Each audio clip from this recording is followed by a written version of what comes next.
Iran has rejected the European Union's call for resuming talks on its nuclear program and suggestion to allow the highly compromised IAEA inspectors to enter the country so that they can start the inspection of nuclear sites.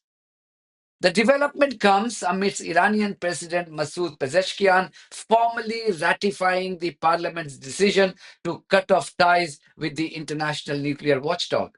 Meanwhile, the US too has expressed its dismay over Iran's decision to stop any further communications with the IAEA. Now let's look at these developments in detail. Iran's decision to snap ties with the IAEA has left the Western countries and their unions in a state of shock. They have no idea how to respond to this. I will come to the USA in a bit, but let's look at how the pro-Israel and pro-genocide European Union reacted. EU Foreign Policy Chief Kaja Kallas phoned Iranian Foreign Minister Seyed Abbas Araghchi to try and convince him to A, resume talks over the country's nuclear program, and B, allow IAEA inspectors into the country. She wrote on Twitter yesterday, and I quote, negotiations on ending Iran's nuclear program should restart as soon as possible. Cooperation with IAEA must resume. The EU is ready to facilitate this. Any threats to pull out of the non-proliferation treaty don't help to lower tensions. This is what I told Araghchi today. End quote. What she didn't reveal was how her conversation with Araghchi went. According to those privy to this conversation, Araghchi gave this woman from the EU a dressing down for the EU's disgraceful stand on Israel's illegal war against Iran. This is a news item from Reuters news agency, which reported that Araghchi warned in a phone call with EU Foreign Policy Chief Kaja Kallas against what he called the destructive approach of several European countries. Immediately after Israel launched an illegal war on a sovereign country, this woman from the EU had issued a long statement.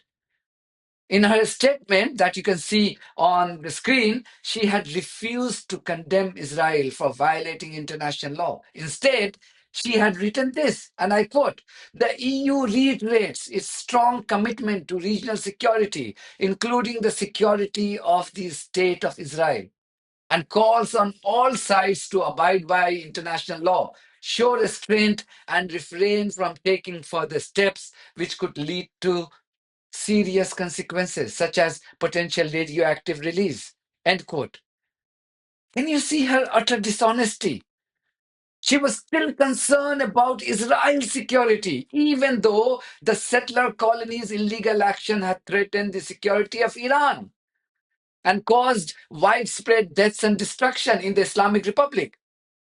In the same statement, she had clarified how the EU was always against Iran acquiring nuclear weapons, but didn't write a single word on Israel already having acquired close to 100 nuclear bombs.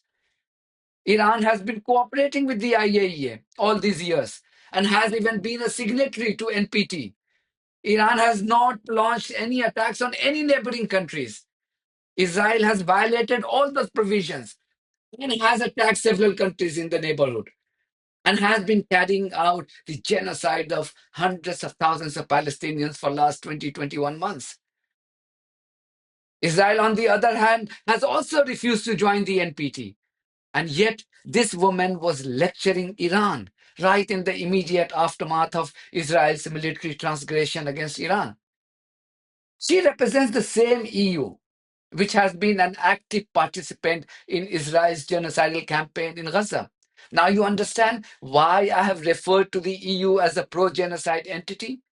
The EU enjoys considerable clout over Israel, and it was in a position to stop the genocide in Gaza if it so desired. But it chose to side with murderers and war criminals.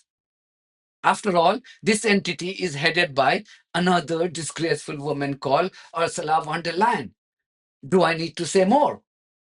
Anyway, coming back to the EU Foreign Policy Chief's phone call with Araghchi, the Iranian foreign minister firmly rejected her advice as he highlighted the European Union's questionable role during the Iran-Israel conflict. This is how Iran's press TV reported. Iran's foreign minister strongly dismissed the European Union's call to engage in negotiations aimed at ending the country's peaceful nuclear program. Abbas Araghchi was responding to comments by EU Foreign Policy Chief Kaja Kallas, who called for the immediate start of negotiation to end Iran's nuclear program. Araghchi said Kallas' remarks ignore the provision of the Nuclear Non-Proliferation Treaty, which affirms the rights of all signatories to develop, research, and use nuclear technology for peaceful purposes. He said the EU official's remark also undermines the validity of the 2015 Joint Comprehensive Plan of Action and the UN Security Council Resolution 2231 that upholds it, and render the so-called snapback mechanism baseless. Araghchi stressed that Kallas' remark means that the participation of the EU and the UK in any future negotiation on Iran's nuclear program will be irrelevant and meaningless. His remarks came after Iran's President Masoud Pezeshkian signed into law the suspension of Tehran's cooperation with the International Atomic Energy Agency based on a legislation which was passed by the parliament last month. As expected, the topic was also raised by a media representative at yesterday's US State Department press conference. And this is how the State Department spokesperson Tammy Bruce reacted. A quick question on Iran. Iran announced today that it's suspending its cooperation with the IAEA. I would Surprise. I would like to have your thoughts I have comment a few. on that. Yes. We of course, do have a little bit to say in that regard. First of all, and I want to get this correct here, it is, we'll use the word unacceptable, that Iran chose to suspend cooperation with the IAEA at a time when it has a window of opportunity to reverse course and choose a path of peace and prosperity. Iran must cooperate fully without further delay. Prior to the, as will the shutting down of your phone, that has to proceed without delay. Prior to the United States' successful military operation, Iran was amassing a growing stockpile of highly enriched uranium for which there was no credible peaceful purpose, and it was the only state producing highly enriched uranium up to 60% that does not have nuclear weapons. Iran must fully comply with its safeguards agreement required under the NPT, including by providing the IAEA with information required to clarify and resolve long-standing questions regarding undeclared nuclear material in Iran, as well as provide unrestricted access to its newly announced enrichment facility. We look forward to further detailed reporting from the IAEA about this. It is worth repeating, as we've made tremendous strides to this through Donald Trump's leadership, Iran cannot and will not have a nuclear weapon.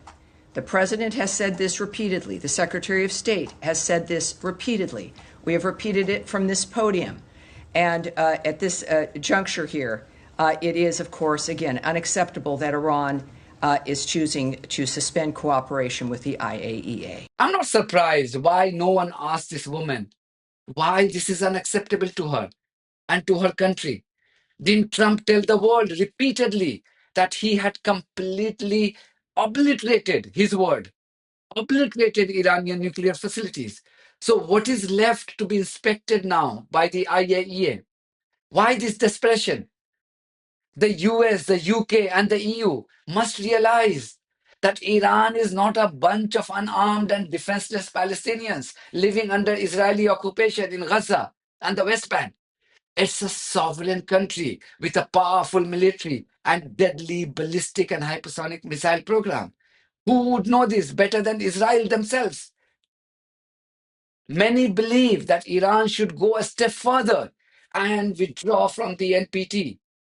If being part of the NPT and cooperating with the IAEA for all these years resulted in biting sanctions against an illegal military attack on the country, what's left now for it to continue with the status quo? That's why Iran's next move will become extremely interesting. That's it from me. Thank you very much for your support of this platform and our journalism on buymeacoffee.com and Patreon. If you do think that our journalism is worth supporting, then you too should consider becoming part of it. Details are there in the description of this video. In the meantime, if you haven't subscribed to my channel, please do so, because that's one of the many ways you can support independent journalism. God bless you all.